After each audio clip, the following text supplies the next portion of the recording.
Quando entramos em um curso de exatas, uma das primeiras coisas que aprendemos é o conceito de derivada e integral. Mais para frente a gente acaba também estudando a derivada parcial. A verdade é que a lógica de como realizar esse tipo de operação não é muito complicada, mas o objetivo dessa aula de hoje é mais elementar. O que é uma derivada parcial? Para que serve a derivada parcial? Onde que eu uso a derivada parcial? Para responder essas perguntas, eu preciso que você acompanhe a seguinte linha de raciocínio. Considere que eu tenho aqui um gráfico de uma função dependente de x e eu vou escolher um ponto sobre essa curva que eu chamarei de A. Esse ponto tem coordenada x e no eixo vertical eu tenho o valor retornado pela função nesse ponto, que é f de x. Vou escolher agora um segundo ponto B de coordenada x mais ΔX. O valor retornado pela função neste ponto é f de x mais ΔX. Agora, se eu traçar uma reta que passa por esses dois pontos, eu teria uma reta secante à curva. O que aconteceria com essa reta secante se eu aproximasse o ponto B do ponto A? Chegaria um dado momento em que essa reta deixaria de ser secante à curva e se tornaria uma reta tangente, exatamente quando o ponto B coincidisse com o ponto A. A derivada nada mais é do que a inclinação dessa reta tangente.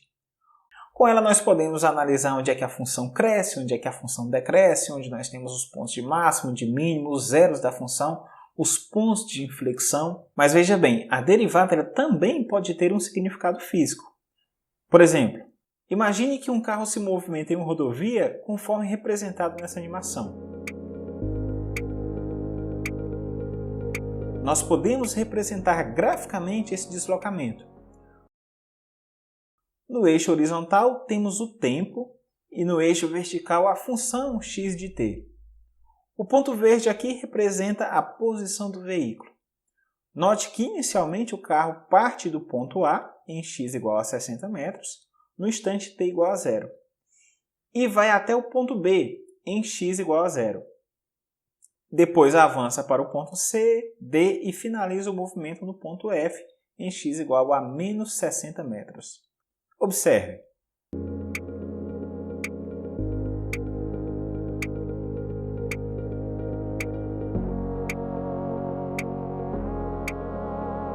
Muito bem, agora veja que interessante. Se eu pegar aqui dois pontos quaisquer dessa curva e traçar uma reta interligando eles, a inclinação dessa reta será dada por ΔX dividido por ΔT, que é a taxa de variação da função em um intervalo de tempo. Mas nós já sabemos muito bem que isso corresponde exatamente à velocidade média descrita por esse móvel ao sair do ponto C para o ponto D. Então essa reta secante ela representa para a gente a velocidade média. E o que seria então a derivada? A derivada seria a velocidade instantânea naquele ponto. Note que quando a derivada é negativa, o carrinho se movimenta para trás. Enquanto que quando ela assume valores positivos, a inclinação da reta aí é positiva, o carrinho se move para frente. Perceba também que quando ela tem valor igual a zero, a reta está ali na horizontal, sem inclinação, é o momento em que o carrinho está ligeiramente parando para inverter o sentido do movimento. Mas como faremos para fazer o estudo de uma função se ela tivesse o seguinte comportamento? Perceba que agora eu tenho uma função de duas variáveis, a variável x e a variável y. Z é uma função de x e y.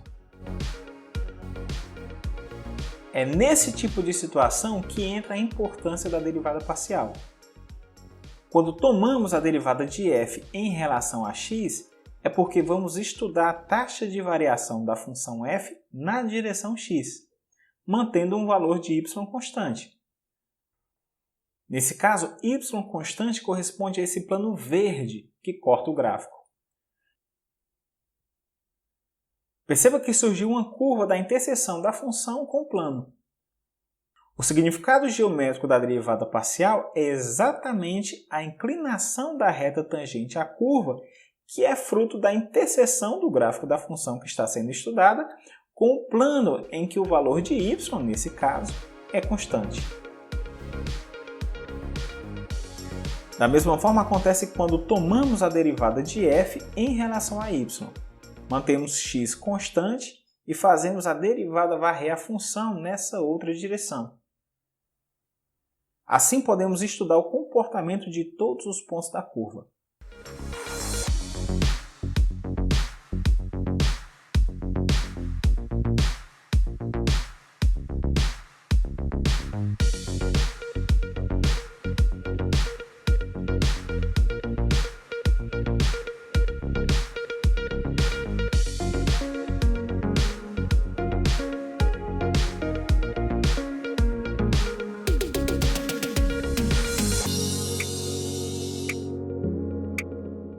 Então é por meio do conceito da derivada parcial que nós podemos entender como é que se dá a variação da função ao longo do eixo x e também a variação dessa função ao longo do eixo y.